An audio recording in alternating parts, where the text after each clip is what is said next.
এটার মধ্যে আছে কাঁচা কলা সেদ্ধ, আলু সেদ্ধ, একটা কাঁচা কলা আর একটা আলু নেওয়া হয়েছে সেদ্ধ করে।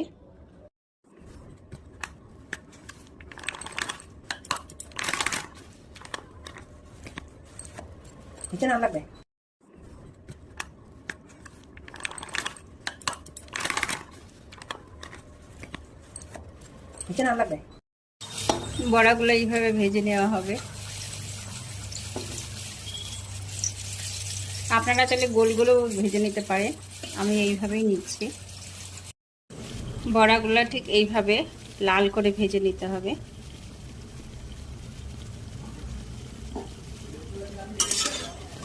এরপরে উঠিয়ে নিলাম, হয়ে গেছে ভাজা। তেলের মধ্যে গরম মশলা, গোলমরিচ, দারচিনি আর শুকনো লঙ্কা, এখন দিয়ে দেবো তেজপাতা।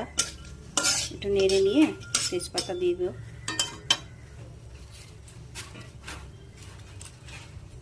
তেজপাতা দিয়ে দিলাম।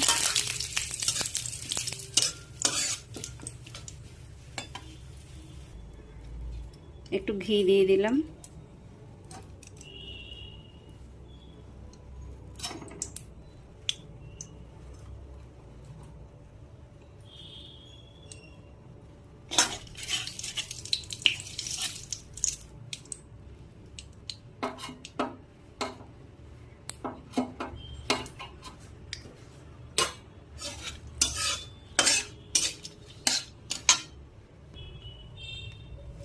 একটু ধনিয়া দিয়ে দেব।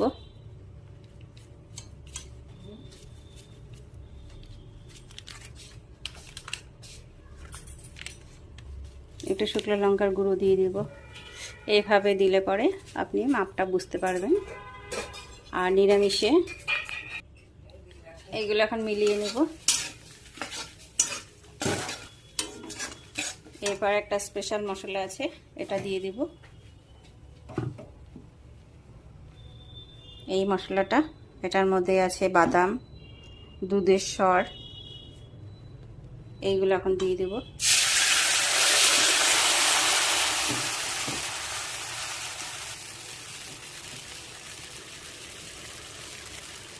আদাও আছে এর মধ্যে অল্প। এইগুলো দিয়ে খুব ভালো করে নাড়াচাড়া করে নিই। এই মশলাটা এখন ভাজা ভাজা হয়ে আসছে। এর মধ্যে এখন লবণ হলুদটা দিয়ে দেব। একটু হলুদ দিয়ে দেওয়া হলো।